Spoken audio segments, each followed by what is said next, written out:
Hello everyone, welcome to one step matters. ये lecture number 7 है जिसमें हम लोग आर्टिकल 19 को कवर करेंगे।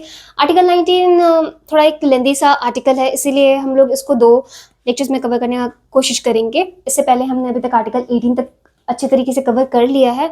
और चलिए स्टार्ट करते हैं। आर्टिकल 19 जो है वो सिर्फ और सिर्फ सिटीजन्स के लिए है, ठीक है। आर्टिकल 19 में जो भी 6 फंडामेंटल राइट्स हमें प्रोवाइडेड हैं वो सिर्फ और सिर्फ सिटीजन्स, ठीक है, being a citizen of India, तभी आप लोग इस फंडामेंटल राइट्स को एक्सरसाइज कर सकते हो। आर्टिकल 19 में जो भी प्रोवाइडेड है, मैंने आपको पहले भी अपने वीडियोस में बताया हुआ है कि वो 5 फंडामेंटल राइट्स मैंने आपको याद करवाया हुआ है, ठीक है, कि कौन कौन से फंडामेंटल राइट्स हैं जो कि सिर्फ और सिर्फ सिटीजन्स के पास अवेलेबल। और ये याद करना ईजी है क्योंकि ये सिर्फ 5 है इन नंबर। अगर आप ये याद करने बैठ गए कि कौन कौन से फंडामेंटल राइट्स फॉरेनर्स के पास भी अवेलेबल हैं, ठीक है, both citizen and the foreigner, तो वो बहुत ज़्यादा होगा नंबर में। इसलिए स्मार्ट वर्क यही होगा कि आप सिर्फ ये याद कर लो कि सिटीजन्स के पास कौन कौन से फंडामेंटल राइट्स हैं। और मैंने अच्छे तरीके से याद भी करवाया, शायद लेक्चर नंबर 2 में याद करवाया, आप देख सकते हो। आर्टिकल 19 स्टार्ट कर रहे हैं। आर्टिकल 19 जो है ना वो 6 फ्रीडम्स देता है हमें, आर्टिकल 19, और साथ साथ कुछ रिजनेबल रिस्ट्रिक्शंस भी देता है। आर्टिकल 19 में जो भी हमें 6 फंडामेंटल राइट्स दिए गए हैं, जो भी हमें 6 फ्रीडम दिए गए हैं ना, ठीक है, उन पे जो भी रिजनेबल रिस्ट्रिक्शंस लगाए जाएंगे वो पार्लियामेंट नहीं लगाएगा, वो स्टेट नहीं लगाएगा। वो कौन लगा सकता है वो रिजनेबल रिस्ट्रिक्शंस? वो हमारे कॉन्स्टिट्यूशन मेकर्स ने खुद ही आर्टिकल 19 में ही मेंशन कर दिया। आर्टिकल 19 में हमें 6 फंडामेंटल राइट्स भी दिए गए हैं और आर्टिकल 19 में ही मेंशन है वो रिजनेबल ग्राउंड्स, वो रिजनेबल रिस्ट्रिक्शंस जिनके बेसिस पे स्टेट जो है वो हमारे इन फ्रीडम्स को कर्टेल कर सकता है, ठीक है। अब बात करते हैं आर्टिकल 19 में। आर्टिकल 19 क्लॉज 1 अगर आप देखो, आर्टिकल 19 क्लॉज 1 वो हमें 6 फंडामेंटल राइट्स देता है, ठीक है। आर्टिकल 19 क्लॉज 1 हमें 6 फंडामेंटल राइट्स देता है। वो कौन कौन से फंडामेंटल राइट्स हैं आप लोग इसमें देख सकते हो, वो कौन कौन से फंडामेंटल राइट्स हैं। सबसे पहला है हमारे पास freedom of speech and expression. Second है right to assemble peacefully and without arms, ये सेकेंड है, ठीक है। इस तरीके से आप अपने दिमाग में सोचते रहो, ठीक है। 19 clause 1 sub clause A talks about the freedom of speech and expression, 19 clause 1 sub clause B, ये सब चीज जो है ना 19 क्लॉज 1, ठीक है, 19 क्लॉज 1 में ही दिया हुआ है ये 6 फंडामेंटल राइट, ठीक है। 19 clause 1 sub clause A freedom of speech and expression. इसको याद करने का एक तरीका भी है, जैसे कि अगर आप लोग फ्रेशर हो और किसी को याद नहीं हो रहा हो तो आप लोग इस तरीके से याद कर सकते हो। बहुत लोगों को तो याद हो ही जाता है पढ़ते पढ़ते, इतना डिफिकल्ट नहीं होता, बट फिर भी जैसे कि फॉर एग्जाम्पल इमेजिन एक्स जो है वो रोड पे खड़ा है और उसने एक्सेस अपना freedom of speech and expression को एक्सरसाइज करना स्टार्ट कर दिया, मतलब वो बोलना स्टार्ट कर दिया, ठीक है, अपने थॉट्स के बारे में अचानक से। याद करने का तरीका मैं बता रही हूँ। तो वहां पे जो जितने भी आसपास में जितने भी लोग थे वो लोग, कुछ लोग रुक गए, ठीक है, असेंबल हो गए पीसफुली, किसी के पास भी कोई आर्म्स नहीं है। से 2 याद हो गए आपको, ठीक है, right to freedom of speech and expression, second right to assemble peacefully without any arms, ठीक है, कोई भी आर्म्स आपके हाथ में नहीं होना चाहिए जब आप असेंबल हो, ठीक है। थर्ड, अब क्या हुआ, जो भी एक्स बोल रहा था उनको उसको सुनने के लिए सब रुका हुआ था, बट कुछ लोग जो एक्स के बातों से मतलब ये नहीं रखते, एक्स के बातों से वो एग्री नहीं करते हैं, वो लोग तो चल गए। बट कुछ लोग जो एक्स के थॉट से एग्री करते हैं, ठीक है, उनके भी थॉट्स काफी मिलते जुलते हैं, तो वो लोग रुके हुए थे।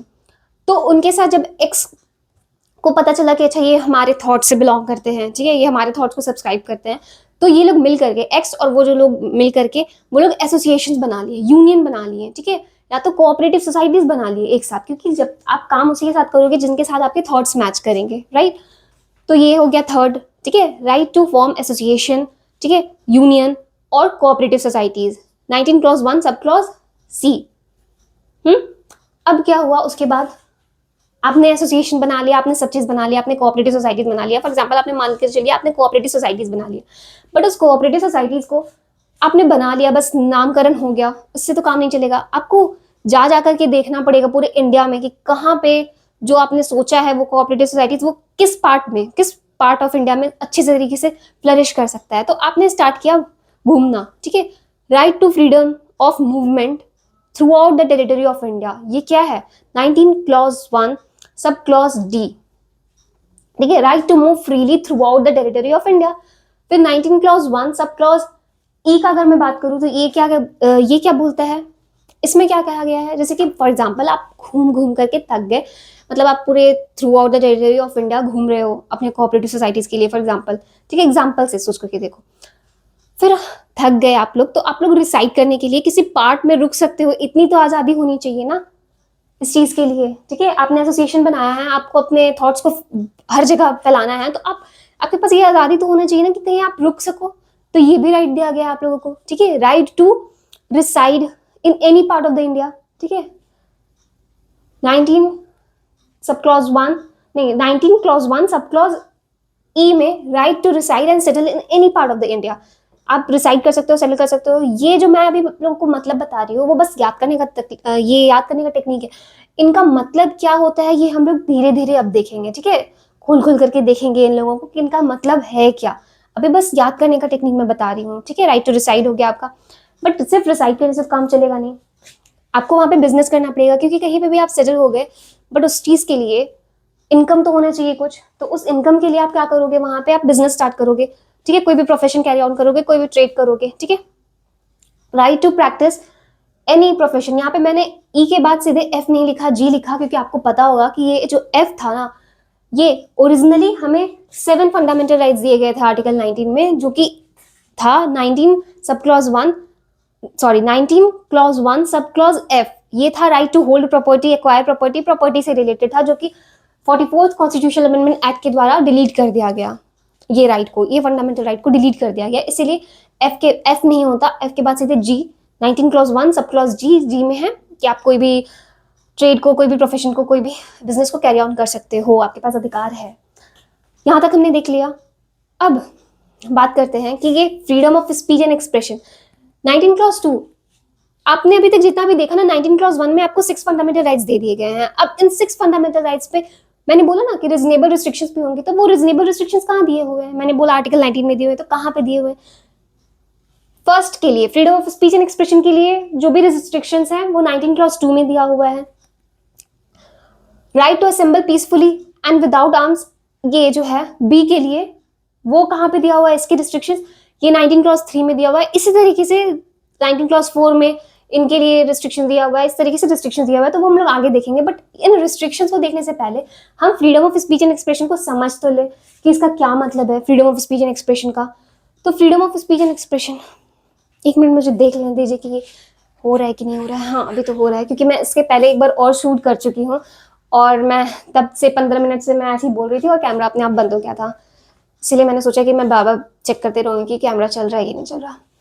अब मैं बात करती हूँ freedom of speech and expression में कौन कौन सी चीज़ें आएंगी, कौन कौन सी चीज़ें इंक्लूडेड हैं freedom of speech and expression में। बट उससे पहले आप ये समझ लो कि freedom of speech and expression होता क्या है। What do you mean by freedom of speech and expression? इसका ये मतलब है कि जो सिटीजन्स है ना, मतलब हम लोगों के पास ये आज़ादी है कि हम लोग अपने व्यूज़ को, अपने ओपिनियंस को, अपने थॉट्स को, अपने आइडियाज़ को खुल करके एक्सप्रेस कर सकते हैं। कैसे? या तो बोल के करे, या तो लिख कर करे, या तो कुछ बना करके करे पिक्चर के थ्रू, या तो फिल्म के थ्रू बताएं, या तो कोई भी एनी अदर फॉर्म, किसी भी तरीके से हम लोग एक्सरसाइज कर सकते हैं अपने freedom of speech and expression को। Freedom of speech and expression को एक्सरसाइज करने का क्या मतलब है? इसका ये मतलब है कि आप अपने व्यूज को एक्सप्रेस कर सकते हो, आप अपने थॉट्स को बता सकते हो किसी को, ठीक है, आप अपने ओपिनियंस को, अपने आइडियाज को खुल के रख सकते हो, ठीक है, आपको कोई नहीं रोक सकता, क्योंकि आपके पास freedom of speech and expression है, जो हमारे पास एज अ फंडामेंटल राइट हमें गारंटी किया गया है कॉन्स्टिट्यूशन के द्वारा। अब देखिए मैं बात करती हूँ कि इसमें लक्ष्मीकांत में यहाँ पे दिया हुआ कि freedom of speech and expression में क्या क्या इंक्लूडेड हैं। बहुत सारे सुप्रीम कोर्ट में केसेस गए freedom of speech and expression को लेकर के, तो सब्सिक्वेंट जजमेंट्स के थ्रू सुप्रीम कोर्ट ने ना क्या किया, freedom of speech and expression जो था ये एक सिंगल राइट है freedom of speech and expression, but supreme court ने क्या किया ना सब्सिक्वेंट केसेस में, ठीक है, बहुत सारे जजमेंट्स के थ्रू इस फ्रीडम ऑफ स्पीच, एक अकेला freedom of speech and expression को सुप्रीम कोर्ट ने उसके स्कोप को इतना बढ़ा दिया, उसमें इतने सारे राइट्स इंक्लूड हो गए, बस एक सिर्फ freedom of speech and expression में इतने सारे राइट्स, मतलब उसके स्कोप को सोचिए, सुप्रीम कोर्ट ने सब्सिक्वेंट जजमेंट्स के थ्रू उसके स्कोप को कितना बढ़ाया है सुप्रीम कोर्ट ने। अब इसको याद करने का क्या तरीका है, क्योंकि ये भूल जाते हैं हम लोग कि अच्छा क्या दिया हुआ था लक्ष्मीकांत में ये, तो याद करने के लिए आप लोग इस तरीके से इसको याद कर सकते हो। देखिए freedom of speech and expression मतलब आप खुद को एक्सप्रेस कर सकते हो, ठीक है, आपके सामने कुछ बात रखा गया, आपको पसंद नहीं आया, तो आपके पास freedom of speech and expression है कि आप पट से बोल सकते हो कि आई डोंट एग्री, ठीक है, ये आप कह सकते हो। I don't subscribe to this thought, ठीक है, ये आप कह सकते हो, आपके पास अधिकार है, ठीक है। तो इसको ट्रिक के तौर पे आप इस तरीके से याद रखो, पट, ठीक है, पट से आप कह सकते हो ये बात, ठीक है। सोचना ना पड़े आपको, संकोच ना करना पड़े ये बोलने से पहले, ठीक है। पट से आपके मुंह से निकल सकता है कि नहीं, मैं नहीं मानता इस चीज को, या फिर मैं नहीं मानती इस चीज को। तो ये इसका ट्रिक क्या है, PPATT, PPATT, PPATT, PPATT। क्या है इसका मतलब? P इज फॉर प्रोपगेट, आप खुद के व्यूज को प्रोपगेट कर सकते हो, आप दूसरे के व्यूज को भी प्रोपगेट कर सकते हो, सॉरी, ठीक है, खुद के व्यूज को या फिर दूसरे के व्यूज को प्रोपगेट कर सकते हो, आपके पास ये अधिकार है freedom of speech and expression के अंदर, सुप्रीम कोर्ट ने कहा है। सेकेंड P, ठीक है, PPATT, पट से एक्सप्रेस कर सकते हो खुद को। इस साइड का आपको आशा करती हूँ कि आप लोगों को याद होगा इस साइड में कौन कौन से राइट्स इंक्लूडेड होंगे freedom of speech and expression में। P हो गया आपका, एक P हो गया, प्रोपगेट कर सकते हो खुद के व्यूज को या फिर दूसरे के व्यूज को। एक P हो गया right to freedom of press, press के पास भी आजादी होगा तब ना जाकर के वो आज जो सरकार में है उसके खिलाफ कुछ बोल पाएगी, ठीक है। अगर प्रेस के पास वो फ्रीडम ही नहीं है तो वो कैसे बोलेगी खुल करके, इसीलिए वो खुद को फिर एक्सप्रेस नहीं कर पाएगी, वो एक्सरसाइज नहीं कर पाएगी अपनी freedom of speech and expression को, इसीलिए ये फ्रीडम ऑफ प्रेस होना बहुत जरूरी था। फिर A इज फॉर एडवर्टीजमेंट, जो भी आप लोग देखते हो कॉमर्शियल एडवर्टीजमेंट्स किया जा रहा है, ये क्या है, ये एक तरीके का उनका एक्सरसाइज है, वो अपने freedom of speech and expression को वो एक्सप्रेस कर रहे हैं, खुद के आइडियाज को, खुद के थॉट्स को एक्सप्रेस कर रहे हैं, ठीक है। तो ये जो है ना राइट टू कॉमर्शियल एडवर्टीजमेंट, ये भी इंक्लूडेड है आपके freedom of speech and expression में, ठीक है। ए इज फॉर एडवर्टीजमेंट, ठीक है, PPATT, पट से आप एक्सप्रेस कर सकते हो खुद को, ये हो, ठीक है। ए हो गया, अब टी एक टी हो जाएगा ये इसके टेलीकास्ट, और एक टी हो जाएगा ये टैपिंग, ठीक है। टेलीफोनिक कम्युनिकेशन आप करते हो, ठीक है, किसी से मान लीजिए आप बात कर रहे हो, एक्स, हमारे क्लासेस में एक्स बहुत पॉपुलर है, तो एक्स वो मान लीजिए किसी से फोन पे बात कर रहा है और उसकी जो भी टेलीफोनिक कन्वर्सेशन है वो जिससे भी क्या भी बात कर रहा है वो सब अगर कल को कोई सुन रहा हो, कोई रिकॉर्ड कर रहा हो, तो वो खुल के अपने freedom of speech and expression को एक्सरसाइज नहीं कर सकता। इसीलिए टेलीफोन ये जो टेपिंग होते हैं ना, फोनिक जो भी टेपिंग होता है बातों का, ठीक है, ये सब चीज के खिलाफ अधिकार है हमारे पास, ठीक है, ये नहीं किया जा सकता, स्टेट ये चीज नहीं कर सकता, ठीक है। किसी का भी फोन को टेप नहीं करवा सकता, किसी के भी कॉन्वर्सेशंस को स्टेट इस तरीके से रिकॉर्ड नहीं कर सकती है, ठीक है। इसके खिलाफ हमारे पास अधिकार है ताकि हमारा freedom of speech and expression सुरक्षित रहे, ठीक है। फिर टेलीकास्ट, अगर टेलीकास्ट करने का ही अधिकार नहीं होगा तो फिर freedom of speech and expression कैसे एक अच्छे तरीके से एक्सरसाइज किया जा सकता है, मतलब इसीलिए फ्रीडम राइट मतलब हमारे पास अधिकार है टेलीकास्ट करने का, ठीक है, राइट टू टेलीकास्ट है। पट से हो गया, अब मैं बात करती हूँ, अब एक्स जो है वो इस चीज को मानते हुए because he has the freedom of speech and expression, तो वो तब से बोले जा रहा है, बोले जा रहा है, बोले जा रहा है, बोले जा रहा है। तो जो सामने वाला इंसान था उसने बोला बस कर, अब सर में दर्द हो गया है मुझे सुन करके तुझे, ठीक है। तो इस तरीके से आप बात कर सकते हो, ठीक है, बस सर में दर्द हो रहा है तो इतना बोले जा रहा है, ठीक है, खुद को जो एक्सप्रेस किया जा रहा है उससे, ठीक है, बस सर में दर्द हो रहा है।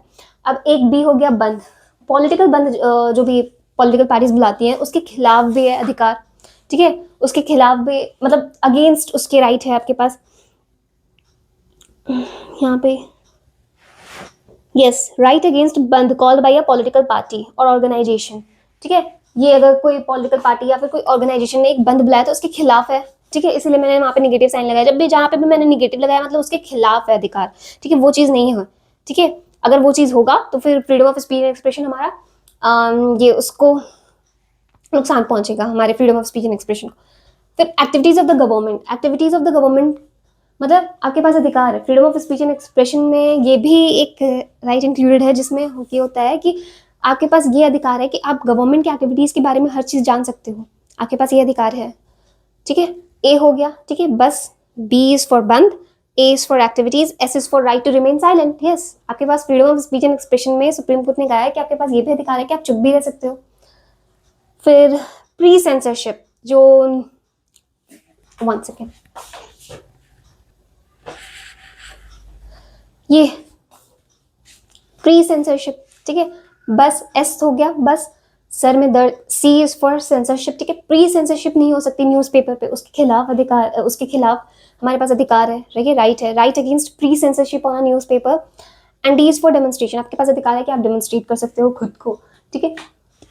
आई होप कि आपको समझ में आया होगा कि freedom of speech and expression में कौन कौन से राइट्स इंक्लूडेड है। बस आपको पट से याद होना चाहिए, ठीक है, पट से के मुंह से निकल सकता है, आप एक्सप्रेस कर सकते हो खुद को, ठीक है, अधिकार है, freedom of speech and expression पट से बोल सकते हो। PPATT, उसके बाद है बस सर में दर्द हो रहा है, बस भी करो, इतना जो तुम बोल रहे हो उसको बस भी करो, ठीक है, BASCD, याद हो गया। अब मैं बात करती हूँ कि कुछ इसमें और भी सब्सिक्वेंट जजमेंट्स के थ्रू, जो कि लक्ष्मीकांत में नहीं दिए हुए हैं, उसमें ऐड किए हुए हैं हमारे, ठीक है। Freedom of speech and expression में और भी क्या क्या चीज़ आती है कि आपके पास अधिकार है कि आप वोट कर सकते हो नोटा को, लेकिन सिक्रेसी में वोट कर सकते हो, ये चीज़ को मतलब ये भी अधिकार हमारे freedom of speech and expression included है। और क्या है, ये जो मॉडर्न कम्युनिकेशंस होती हैं उसके उसका भी अधिकार है आपको freedom of speech and expression में, ठीक है। फिर modern communication, right to communicate, मतलब मॉडर्न कम्युनिकेशन जो होती है उसके प्रति भी आपके पास अधिकार है freedom of speech and expression में। फिर आपके पास अधिकार है कि आप और भी कुछ कुछ राइट्स दिए हुए हैं, जैसे कि फॉर एग्जाम्पल अभी मेरे दिमाग से निकल गया, बट इतना सफिशिएंट है आई थिंक। अब मैं बात करती हूँ freedom of speech and expression का, इतना तो हो गया। अब 19 क्लॉज 2 का मैं बात करती हूँ, रिस्ट्रिक्शंस का बात करते हैं। जैसे मैंने बोला कि सारे 6 फंडामेंटल राइट्स के रिस्ट्रिक्शंस 19 आर्टिकल 19 में ही दिए हुए हैं, तो 19 क्लॉज 2 का अगर मैं बात करूँ तो वो रिजनेबल रिस्ट्रिक्शंस लगा रही है हमारे freedom of speech and expression पे। अब वो रिजनेबल रिस्ट्रिक्शंस को याद करने का तरीका क्या है, जैसे कि for example freedom of speech and expression, ये क्या है, इसको आप याद कर सकते हो कि आप खुल करके बोल सकते हो, ठीक है, आपके पास अधिकार है कि आज़ादी है, हमारे आर्टिकल 19 ने हमें दिया है कि हम खुल करके बोल सकते हैं। तो इस तरीके से रिजनेबल रिस्ट्रिक्शंस में ये बहुत ज़्यादा दिया हुआ था यहाँ पर रिजनेबल रिस्ट्रिक्शन, तो उसको याद करने का मैंने ये बनाया कि अगर मैं अपनी बात करूँ तो मैं अपने freedom of speech and expression सबसे ज़्यादा खुल करके मैं किसके सामने एक्सप्रेस कर पाती हूँ, तो वो अपनी दी के सामने एक्सप्रेस कर पाती हूँ। तो उससे मैंने ये बना लिया freedom of speech and expression का ये ट्रिक क्या है, सिस, सिस मतलब मेरी दी, ठीक है, सिस सिस्टर होता है ना, तो सिस फिर दी पे फिर से मैं भरोसा कर सकती हूँ और उसके सामने कुछ भी बोल सकती हूँ। तो इस तरीके से आप याद कर सकते हो, ठीक है। सिस, SI जो है ना वो हो गया sovereignty and integrity of India, ठीक है। SI stands for sovereignty and integrity of India. फिर S is security of the state. इसको ध्यान में रखते हुए आप अपने freedom of speech and expression को एक्सरसाइज करोगे। अगर आपकी freedom of speech and expression हमारे स्टेट की सिक्योरिटी के खिलाफ जाती है तो रिस्ट्रिक्ट होगा आपका freedom of speech and expression, ठीक है। अगर हमारे sovereignty and integrity of India को वो थ्रेटन करती है तब भी रिस्ट्रिक्ट होगा आपका freedom of speech and expression. फिर DDI, एक डी है डिसेंसी एंड मोरालिटी। ऐसा नहीं है कि आप कुछ भी बोल सकते हो, ठीक है, थोड़ा बहुत तो डिसेंसी और थोड़ा बहुत क्या आपको ध्यान रखना चाहिए डिसेंसी और मोरालिटी का, ठीक है। एक डी हो गया डिफेमेशन, आप किसी के खिलाफ कुछ भी डेरोगेटरी वर्ड्स नहीं यूज करोगे, ठीक है, उसको कहते हैं डिफेमेशन। किसी के खिलाफ अफवाह झूठी बातें नहीं फैलाओगे, ठीक है, वो डिफेमेशन हो गया। मतलब अगर आप ये काम कर रहे हो और कह रहे हो कि मेरे पास अधिकार है freedom of speech and expression का, तो नहीं, बिल्कुल नहीं, क्योंकि ये एक ground, one of the ground दिया हुआ है जिसके बेसिस पे आपके freedom of speech and expression को फिर रिस्ट्रिक्ट किया जा सकता है। फिर है एक आई स्टैंड करता है इंसाइटमेंट टू एन ऑफेंस। अगर आप अपने freedom of speech and expression का इस तरीके से एक्सरसाइज कर रहे हो कि आप किसी को मजबूर कर रहे हो कि वो कोई अपराध करे, तो आपकी freedom of speech and expression को, फॉर एग्जाम्पल आपने कुछ इस तरीके से कुछ ऐसी ड्राइंग बना दी जिससे कोई इतना प्रभावित हो गया कि कल को उसने कोई ऑफेंस कर दिया, ठीक है, तो वो क्या है, आपने एक ड्राइंग बनाई, आपने अपने freedom of speech and expression को by way of drawing express किया, ठीक है, पिक्चर के थ्रू, बट उससे हुआ क्या, आपके freedom of speech and expression से कोई ऑफेंस हो गया, किसी को लगा कि अच्छा उसने, मान लीजिए आपने जो भी पिक्चर बनाई थी किसी के अगेंस्ट पिक्चर बनाई, तो उसने वो क्या किया, वो अपने पिक्चर से इंस्पायर होकर के आपने क्या बनाया, पिक्चर में एक चाकू से एक इंसान को मारते हुए दिखाया उसमें। अब कोई उससे क्या हुआ कि कोई उससे इंस्पायर होकर के किसी को मार दिया, तो वो क्या हुआ, एक तरीके का इंसाइटमेंट टू एन ऑफेंस हुआ, ठीक है। तो ये हो गया, यहाँ तक समझ में आया। सिस दी, ठीक है, सिस अपने दी के पास खुल करके एक्सप्रेस कर सकती हूँ, freedom of speech and expression को एक्सरसाइज कर सकती हूँ मैं, ये एक ट्रिक है याद करने का। तो सिस SI sovereignty and integrity of India, security of the state. फिर एक हो गया आपका पास ये DDI दी, ठीक है, एक D is decency and morality, एक डी इज डिफेमेशन और एक आई हो गया इंसाइटमेंट टू एन ऑफेंस। फिर अगर मैं बात करूँ इसके बाद तो पे पे फिर से मैं आंख बंद करके भरोसा कर सकती हूँ और उससे कुछ भी शेयर कर सकती हूँ। P is for public order. Public order को भी तो ध्यान में रखना होगा, ऐसा तो नहीं है कि आप कुछ भी बोल सकते हो, ठीक है। पब्लिक ऑर्डर को ध्यान में रखो। फिर F R, friendly relation with the foreign state, ये भी ध्यान में रखना है। Being a citizen of India, आप कुछ भी इस तरीके की बातें नहीं बोलेंगे जिससे हमारी जो फॉरेन स्टेट्स के साथ जो फ्रेंडली रिलेशन है उसको अफेक्ट हो, ठीक है। अगर आपने ऐसा कुछ ऐसा बोला तो आपकी freedom of speech and expression को रिस्ट्रिक्ट किया जा सकता है। फिर C stand for contempt of the court. कल को कोर्ट ने कुछ जजमेंट सुनाया और आपको पसंद नहीं आया तो आप कल को ये नहीं कह सकते हो कि ये जज ही मतलब ये जो जज है ना वो पार्शियलिटी किया, या फिर सुप्रीम कोर्ट की जजमेंट्स या फिर कोई भी कोर्ट की जो जजमेंट है वो ठीक नहीं है, वो पक्षपात कर रही है, तो ये नहीं। फिर आप तो कहोगे कि मैं तो अपने बस freedom of speech and expression को एक्सरसाइज कर रहा था, तो ऐसे नहीं चलेगा। इस चीज़ को ध्यान में रखते हुए यहाँ पे कंटेम्प्ट ऑफ द कोर्ट को भी one of the reasonable restrictions रखा गया है freedom of speech and expression में, ठीक है।